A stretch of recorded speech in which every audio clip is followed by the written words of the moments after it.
Bonjour, vous êtes bien chez Barber Club. Je suis Noah, votre réceptionniste virtuelle. Comment puis-je vous aider? Allô, oui, bonjour Noah. Je m'appelle John Smith et je vous appelle parce que j'aimerais prendre un rendez-vous, s'il vous plaît. Enchanté, John Smith. Pour votre rendez-vous, j'ai besoin de la date et de l'heure que vous souhaitez. Vous voudriez venir quel jour et à quelle heure? J'aimerais venir mercredi 20 mai 2026 à 10 heures. Visibilité un instant. Merci. Mercredi 20 mai à 10h n'est pas disponible. J'ai de la place à 9h ou 11h. Qu'est-ce qui vous arrange le mieux? Bon, dans ce cas, je vais vous prendre une disponibilité à 11 heures.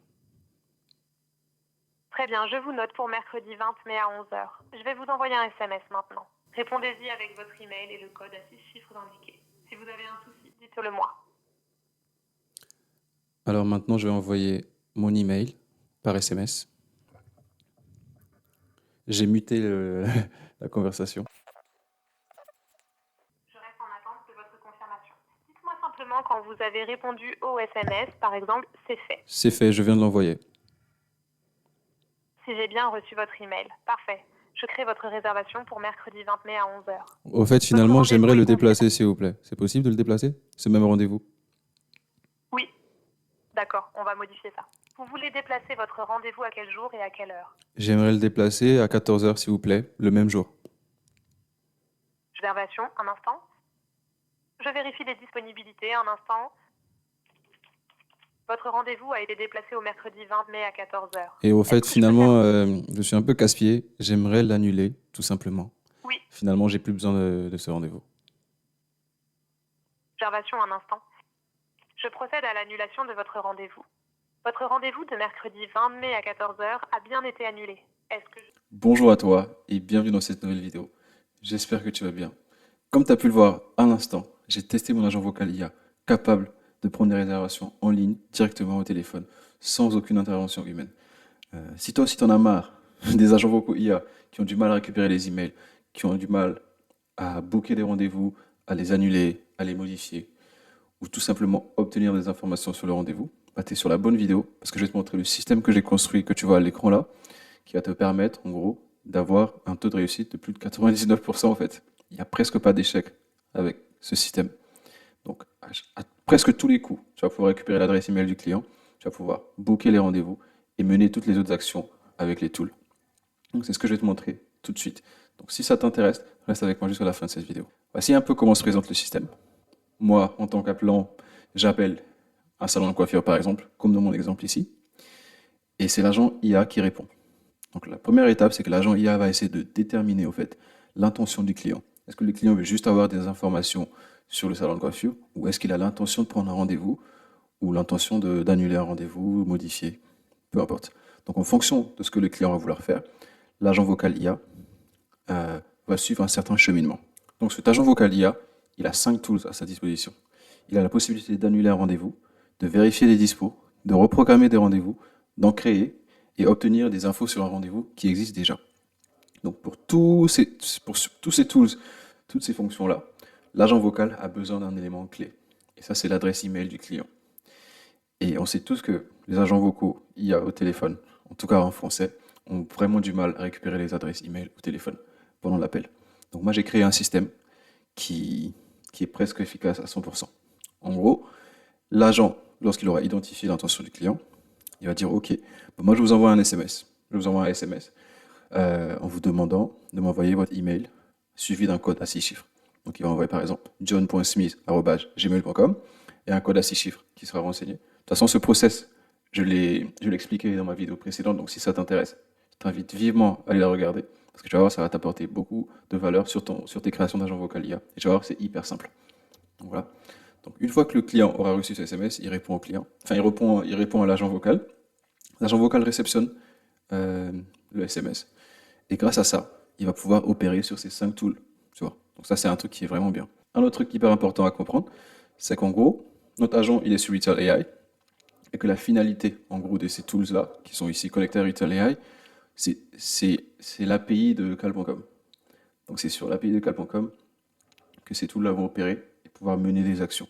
Sauf qu'il y a un petit souci, c'est que malgré le fait que cal.com ait une intégration native dans Retail AI, il se peut que des fois ces deux outils aient du mal à communiquer entre eux. Parce que souvent les infos que Retail AI envoie ne sont pas dans le bon format et cal.com a du mal à les interpréter. Pour pallier à ce problème, moi j'ai créé ce qu'on appelle des wrappers. Des wrappers, c'est vraiment des intermédiaires qui vont venir se placer entre un outil A et un outil B, afin que l'information qui passe de l'outil A à l'outil B puisse être interprétée correctement par l'outil B. Je sais pas si vous voyez ce que je veux dire. En gros, c'est vraiment juste un traducteur. Voilà. Donc Retail envoie les infos, c'est traduit dans un workflow, et ensuite c'est envoyé à cal.com. Mais tout ça, ça se passe vraiment en quelques secondes. Il n'y a pas de latence, c'est vraiment rapide, comme tu as pu le voir sur la vidéo. Donc voilà un peu comment s'articule ce système. J'appelle, il répond, il détermine mon intention, il récupère mon email afin de pouvoir opérer ses actions. Et ensuite, il fait communiquer Retail AI et cal.com grâce à un wrapper. Et ensuite, cal.com envoie un retour à l'agent IA pour dire c'est OK ou pas. Donc voilà, un peu. C'est un système assez simpliste, pas compliqué du tout. Il faut juste comprendre un peu les paramétrages. Avant d'aller un peu plus loin dans ce build, moi je t'invite à, à rejoindre ma communauté School, 100% gratuite. Toutes les ressources que tu auras dans cette vidéo, à savoir tous les tools, à savoir les paramétrages de l'agent vocal IA, les paramétrages des wrappers NLN, paramétrage cal.com, les workflows pour envoyer les SMS, vraiment tout, le prompt de l'agent, tu auras vraiment accès à tout, et ce, gratuitement. On est déjà 20 membres. Bon, 20 membres, c'est rien, mais voilà, ça commence à augmenter petit à petit, donc ce serait un plaisir de t'avoir dans ma communauté. Bon, c'est pas vraiment actif pour l'instant, mais voilà, c'est juste le début, quoi. Donc tu te rends juste ici, dans la classroom, ressources gratuites. Et pour cette vidéo, bah voilà, j'ai remplacé une réceptionniste par une IA. Voilà, tu as tout ce qu'il te faut. Tu as l'agent JSON, enfin tu as l'agent de Retail AI, et tu as tous les tools, tous les prompts. Donc tu as vraiment accès à tout ici. Donc vraiment, tu n'as rien à perdre, c'est gratuit, tu cliques sur un bouton, tu es abonné. Donc là, on va rentrer un peu dans le vif du sujet. Donc, le système central, au fait, c'est l'agent vocal. Donc tout part de l'agent vocal. Donc, je vais pas trop rentrer dans les détails de la création de l'agent vocal, parce que j'ai déjà fait une vidéo dessus, mais je vais vous expliquer les grands principes. Donc, l'une des premières choses à mettre en place, c'est le cerveau de l'agent vocal IA.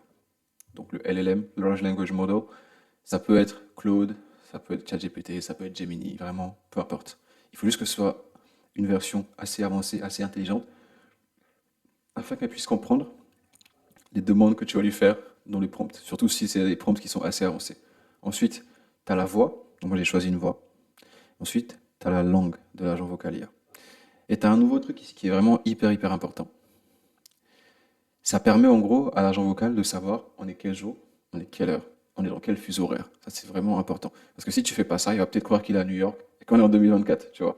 Donc il va pas pouvoir prendre de rendez-vous, il va pas pouvoir obtenir des infos sur aucun rendez-vous. Bref, il ne servira à rien ton agent. Donc c'est hyper important de mettre ça en place aussi. Ensuite, on s'attaque au prompt. Le prompt, euh, c'est l'ADN de l'agent, quoi. C'est ça qui décrit à l'agent comment se comporter. C'est vraiment sa directive, quoi. Donc là, tu as le rôle de l'agent. Bah là, t'es Noah, la réceptionniste IA du Barber Club, salon de coiffure homme. Tu réponds aux appels, blablabla. Moi, je vais pas tout lire, hein. Ça donne des infos sur le salon. Les variables de session. En gros, les variables de session, c'est des infos que l'agent doit capturer pendant l'appel, qui seront ensuite injectées dans les tools afin de pouvoir mener certaines actions. Par exemple, le tout, ça c'est le numéro. Donc moi, quand j'appelle l'agent Vocalia, il va capturer automatiquement mon numéro de téléphone afin de pouvoir par exemple, soit m'envoyer une confirmation par SMS, une confirmation de rendez-vous par SMS, soit m'envoyer la demande de mail. Soit m'envoyer la demande d'adresse mail. Comme ça, il m'envoie le SMS et moi je lui réponds avec mon adresse mail. Ensuite, il récupère mon prénom et plein d'autres informations. Voilà. Donc, gestion du temps. Pour vous montrer à quel point ce truc est vraiment important, malgré le fait que j'ai choisi Paris ici, moi je le notifie encore plus dans le prompt parce que c'est hyper important. Ensuite, comment accueillir les clients. Bref, voilà, il y a vraiment beaucoup d'informations. Et je vais être transparent, complètement transparent avec vous. Je ne suis pas un génie des prompts d'agents vocaux. Ce que je fais, c'est que je branche mon micro sur mon PC, j'engage une conversation avec l'autre, je dis, OK, voici l'agent que j'ai envie de créer, voici les actions que j'aimerais qu'il mène, voici le comportement. Voilà, j'explique vraiment tout à Claude de manière la plus brute possible et je lui dis de me générer un prompt. Il va me générer un premier prompt. Moi, je vais l'essayer. Voilà. Il y a la possibilité de faire des tests, soit avec des SMS, soit avec de l'audio. Donc, tu appelles le prompt, enfin, tu appelles l'agent et il répond. Et tu vois. Donc, tu fais 3, 4, 5 tests et tu essaies de déceler un peu toutes les anomalies. Tu les notes de côté. Et ensuite, tu dis, OK, ça a marché, ça a marché, mais ça n'a pas marché. Est-ce que tu peux rechanger? Donc, il va te faire un autre prompt que tu vas essayer jusqu'à ce que tu tombes sur une version à peu près adéquate qui serve à ton utilité. Enfin, qui serve à ton utilisation, quoi. Donc, voilà. Et ce prompt, il n'est pas vraiment opérationnel à 100%. Alors, si j'ai un client maintenant, je ne vais pas lui mettre ce prompt. Il faut que je le casse, quoi. Il faut que je teste, je teste, je teste. Donc ça c'est vraiment une autre étape. Mais sachez que cette méthode est assez suffisante pour pouvoir vous faire une démo, par exemple. Donc voilà, ça c'était le prompt. Ensuite, un agent vocal, il ne sert pas à grand-chose s'il ne peut pas mener des actions en dehors de l'appel. Donc donc c'est pour ça qu'il a certains tools à sa disposition. Donc je vais vous montrer les tools un à un. Je vais essayer de vous expliquer de la manière la plus intelligible possible à quoi servent chacun de ces tools et surtout comment ils sont paramétrés. Encore une fois, tous les paramètres de ces tools sont dispo dans ma communauté. Tu auras juste à t'abonner. C'est complètement gratuit pour pouvoir y avoir accès. Donc le premier, c'est end call, c'est vraiment terminer l'appel. Bon, ça c'est hyper simple. C'est juste si le client dit qu'il n'a plus rien à faire, tu finis, tu termines l'appel. Ensuite, le premier tool que j'ai créé, c'est Get Booking Info. En gros, ce tool, c'est ça qui va permettre à l'agent vocal d'aller chercher une réservation déjà existante pour le client qui appelle afin de pouvoir mener des actions dessus, soit la modifier, soit l'annuler par exemple. Donc voilà le nom de l'outil.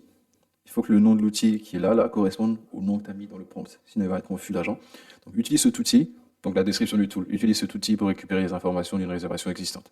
Appelle cet outil quand le client veut annuler ou modifier son rendez-vous afin de récupérer le UID de réservation. UID, c'est l'identifiant unique de réservation.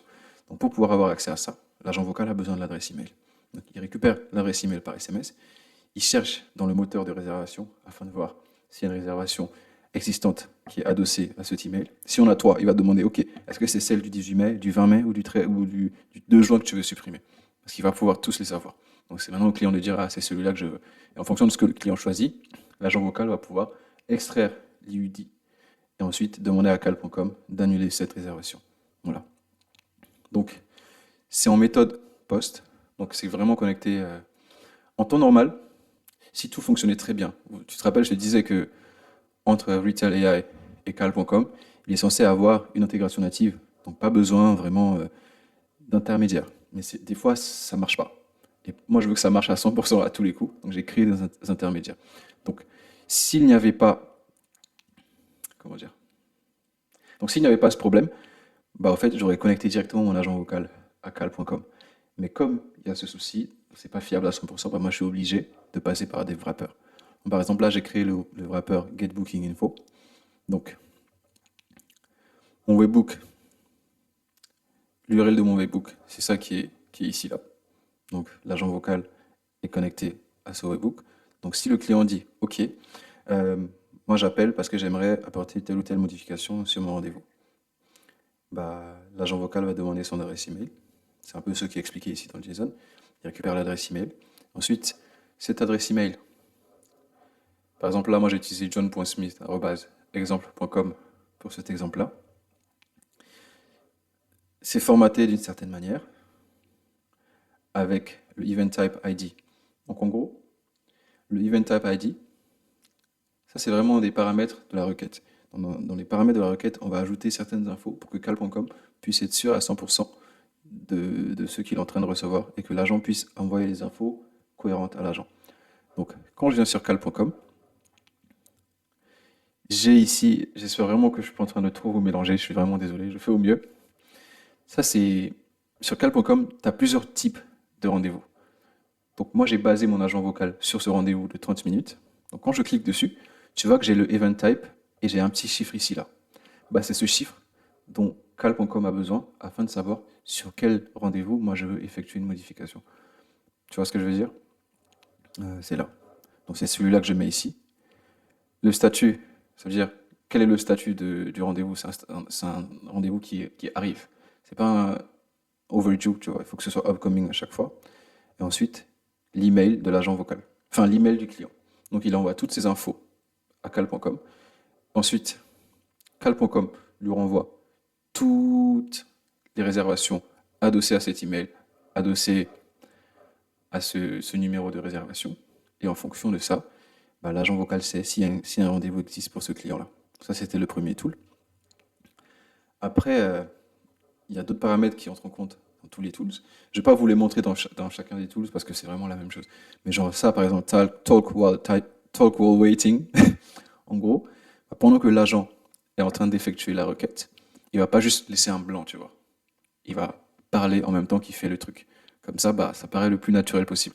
Par exemple, là, j'ai mis, je recherche votre réservation un instant. Donc voilà, pendant qu'il fait la requête, il dit ça, et comme ça, le client n'est pas en mode attendre comme un, voilà, en se demandant, ah, au fait, ça marche pas, quoi. Ensuite, play typing sound, c'est en gros émettre un son à chaque fois comme si genre l'agent il tapait au PC sur l'ordinateur. Je sais pas si tu l'as remarqué dans la démo, mais en gros, moi j'entendais, il tapait au téléphone. Il tapait sur un clavier comme s'il recherchait des infos. Donc, c'est pour rendre le truc encore plus réaliste, tu vois.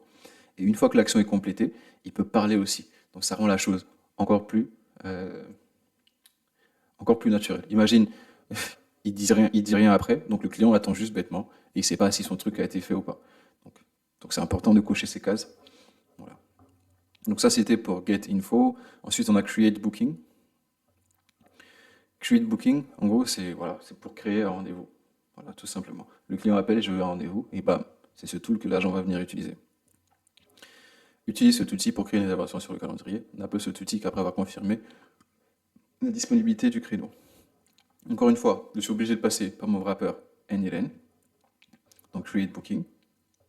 Donc moi j'appelle et je dis au client, au fait, je m'appelle John Smith et je veux un rendez-vous à 11 heures. Je ne sais pas si vous voyez, j'avais du mal à voir. Moi je veux un rendez-vous pour 11 heures.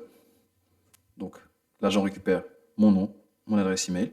Ensuite, il va récupérer euh, l'heure à laquelle je veux. Il envoie tout ça à cal.com. Et ensuite, le rendez-vous est créé. Et une fois que c'est créé, euh, l'agent vocal, enfin cal.com envoie un message à l'agent vocal pour dire que c'est bon. Voilà. Donc il y a le webhook auquel Retailer est connecté, une requête HTTP où on va inclure des paramètres de requête. Donc les paramètres de cette fois-là, avant c'était le numéro, c'était le numéro ici là. Ensuite c'était le upcoming. Voilà, il y avait des paramètres. Mais ici, dans les paramètres, ce qu'on va mettre, c'est l'autorisation. En temps normal, je suis pas censé vous montrer ce truc-là. Mais voilà, je m'en fous, je vais le supprimer après. En gros, là, pour pouvoir mener une action, en gros, pour pouvoir effectuer une action sur cal.com, bah, l'agent vocal a besoin de ma clé API. Donc voilà, donc il y a l'autorisation, et ça c'est la valeur d'autorisation. Donc ça c'est ma clé API de cal.com. Ensuite, il a besoin de la version de l'API aussi, donc je cherche la version et je la mets. Et pour trouver cette version, soit je vais dans la documentation cal.com, soit je demande juste à Claude. Il me donne le truc et c'est hyper simple. Et ensuite, le type de contenu, bah, c'est de l'application, c'est du JSON. Donc voilà. Donc j'envoie tout ça à cal.com et du coup, il sera en mesure de me booker mon rendez-vous. Ça, c'était pour Create Booking. Voilà. J'envoie, ça, c'est le corps qui est envoyé. Et encore une fois, tout ça là, c'est coché. Et voilà, ça c'était ça. Ensuite, vérifier une disponibilité. Check availability. Donc, avant de faire celui-là, Create Booking, il a forcément besoin de faire ça. Parce qu'imagine, tu as déjà un rendez-vous à 11 heures, il va pas aller t'en réserver un, tu vois. Donc, utilise cet outil pour vérifier les créneaux disponibles sur le calendrier. Voilà. En gros, ce que lui va faire, c'est que si le client dit, moi je veux un rendez-vous pour le 21 mai, par exemple, bah, il va aller sur cal.com, récupérer toutes les disponibilités pour le 20 mai. Je vais vous montrer, ça sera plus parlant. Donc ça, c'est pas celui-là. Donc voilà, c'est celui-là, Check Availability. Donc il est connecté au webhook ici. Il y a la requête. Donc là, on a encore le Event Type ID, qui est placé ici. Je sais que c'est un peu confusant tout ça, mais encore une fois, j'ai vraiment placé tout ça ici dans la Community Schools. Tu n'auras qu'à t'abonner et tu auras accès à tout, absolument tout. Euh, voilà, donc la date de début. Donc, par exemple, il va prendre le 21 mai. Ok, je me suis perdu un peu.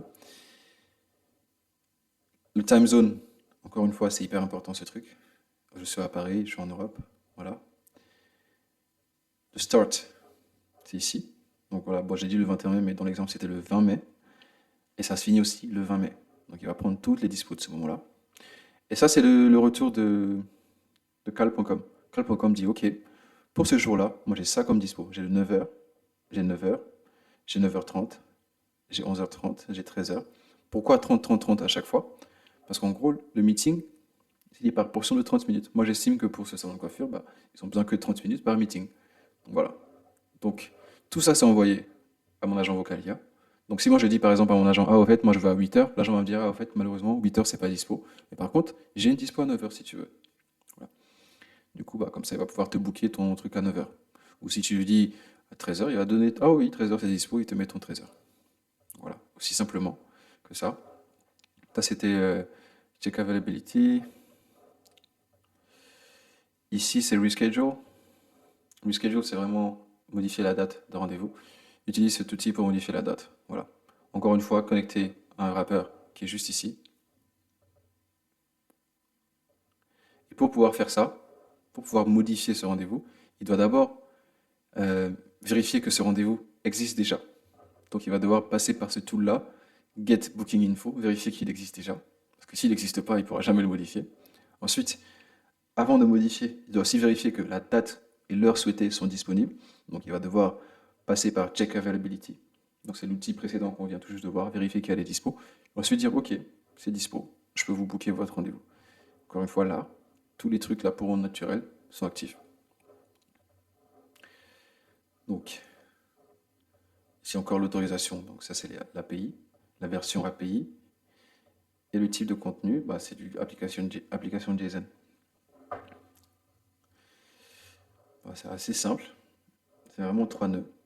Et tous les paramètres. Le paramètre le plus dur vraiment c'est le HTTP request, mais j'explique tout ça dans la procédure que je vais vous mettre à disposition.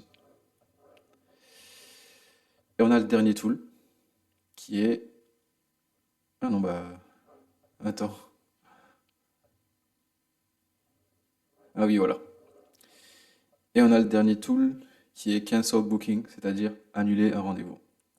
Donc encore une fois, pour annuler le rendez-vous, il doit d'abord vérifier que ce rendez-vous existe.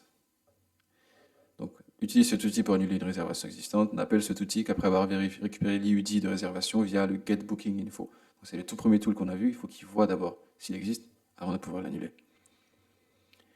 Voilà. Et encore une fois, il est connecté ici à ce wrapper, cet intermédiaire. Puis voilà, hein. C'est vraiment aussi simple que ça. Donc après cancel booking, on a send SMS, send email SMS, get email while token. Donc vraiment, c'est ça, c'est ces outils-là qui permettent à l'agent vocal d'envoyer les SMS en dehors de l'appel et il les reçoit instantanément. Et c'est grâce à ça qu'il va pouvoir faire des réservations. Je ne vais pas trop rentrer dans les détails de ces outils-là parce que j'ai déjà fait une vidéo dédiée il y a quelques temps. C'est mon avant-dernière vidéo. De toute façon, je vais la mettre en description ici. Tu pourras checker. Donc voilà comment j'ai fait pour créer cet agent vocal, tout simplement. Euh, Ce truc-là, il est vraiment important. Il faut vraiment commencer toutes vos créations d'agents vocal IA par ce genre d'architecture. Ça vous permet ça permet de comprendre la logique. En gros, comment c'est censé être paramétré pour qu'il n'y ait pas de bug. En faisant ce mapping, en faisant cette architecture, bah, ça vous permet de gagner du temps sur la création. Donc voilà. Et voilà, c'est tout pour cette vidéo. J'espère qu'elle t'a plu. En tout cas, moi, c'était un plaisir de travailler sur ce truc et ensuite de vous le partager. Je sais, je suis relou, mais je vais encore vous le dire, n'hésitez pas à rejoindre ma communauté school parce que vous aurez accès à toutes les ressources gratuites. Vraiment, ça ne vous coûte rien.